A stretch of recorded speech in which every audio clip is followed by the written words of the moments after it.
Mike, I think the biggest talking point that we've had all week is the refereeing decision on Tuesday night. You obviously went to go see him afterwards. How did that go? As expected, really.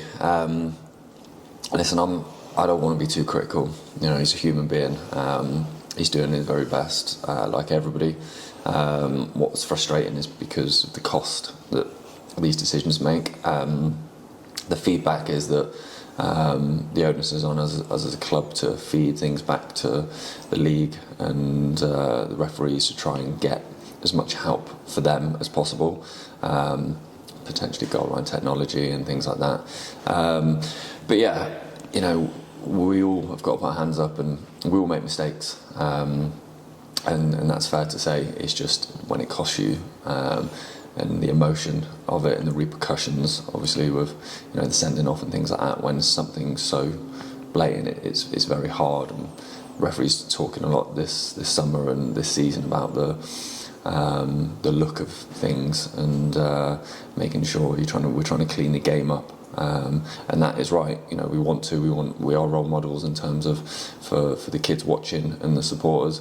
But when something happens that it's hard to justify in your mind why, because I think it for me anyway, I was just waiting for the whistle and, you know, the ref to point to the centre spot, and when it doesn't come, it's hard to contain your emotions. But it's one of them. We move on, and we've got a really tough game tomorrow. When all this technology sort of stuff was brought in, it was obviously for the top flight because of, you know, the argument was always the money involved and the decisions could potentially cost millions. But the decisions down at League Two level have repercussions as well, don't they? You know, that it was a huge call on Tuesday night. So do you think that these sorts of technologies now need to start filtering down to lower levels? Well, I mean, I'm a big proponent of trying to keep the game smooth, and you have to accept an element of human error because that is the game, and that's what is so attractive about it. But when we talk about the top levels, I think if technology's been justified at that level, I mean, how much more money do you want in the lower leagues? Because you look at the team we played, and, you know, various teams in our league, look at their budgets. It's huge amounts of budget, and the firepower that they can bring in when necessary because of their budgets and the owners that are coming down. So yeah, I think it definitely. I think if it's justified at the top level, it should be filled through. We'll get on to injuries, shall we, Mike? Cam Norman came off on Tuesday night. How's he getting on? Yeah, I think it was more because of the time of the game. I think he took a big impact, knocked the wind out of him a little bit, and I think if it was earlier on in the game, he probably would have continued from what he said. So hopefully he'll be fine in training today. And how's Jack Tucker doing? Doing well. Obviously really frustrating for him when you think you're back, and he trained a couple of days, but to me, everything I've seen, he's incredibly strong mentally, and he's always got a smile on his face and knows what he's got in front of him, and he's looking forward to coming back. So hopefully, we'll have a couple of good big players back for us in the up and coming weeks. And I suppose Max Dean is going to be one of those big players that you'll be hoping to get back soon as well. Yes, certainly will. Hopefully, you know, we've just got to be a bit careful with that hamstrings, and especially with him, because from day one he's told me he hasn't felt a thing. So I think I'll be listening to the physios and more their guidance than Max, because he's just chomping at the bit already. So which is what you want.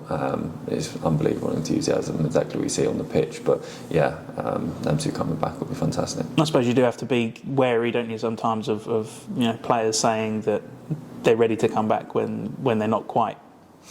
Yeah, and that's been a reoccurring thing here. The fact that when players have been out injured, they're pushing extremely hard. But yeah, it's just a testament to the physios here. We've got a lot of experience, so they know how to manage that. They understand the individual as well, so it's working with that and just making sure you make that balanced decision. But yeah, I'm sure there'll be no problems. Newport tomorrow then, a team whose league position doesn't really tell an awful lot of truths, does it? Because they've been absolutely flying recently. Yeah, most in form. When we watch them, they've just got so much energy, enthusiasm, very industrious. They create so many chances just out of nothing. But when teams sit off, or they've got options, they can play. They get around your box and they pile the box with bodies, and they've got some informed players as well, strikers, and so it's going to be difficult for us. But we focus on ourselves. An entertaining 0-0 at Rodney Parade, wasn't it, earlier on this season? It was, yeah.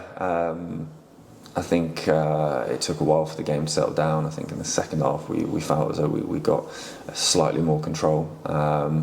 And yeah, we're probably going to expect that here. We obviously want to play a certain way, but the lads know they have to earn the right no matter what, and you've got to win the battle, and you've got to win the territory to be able to move the ball and to control it. And against teams like we're facing, and the personnel we're facing, it's very difficult because they're just in your face, on you constantly, and don't ever let you have a breather. I'm sure teams probably think that about your side as well, though, particularly when you've got guys like Stephen Wern and Dan Kemp who are running themselves into the ground, chasing every ball that goes into the final third. Yeah, I'd like to think so, of course. You just want to make it as difficult for the opposition as possible. And we always talk about trying to win all the metrics. And psychologically, I think that's a big one. Being on that front foot and not allowing the opposition to rest and get a foothold and get into a rhythm. But that's the battle we're facing. And I think it'll be a lot of transition tomorrow, a lot of physical battles. But there'll be a lot of ground covered as well, so we've got to make sure our distances are right, and we're always covering runners, and we're doing the ugly bits, and then hopefully we'll be able to have a platform to play our forward stuff.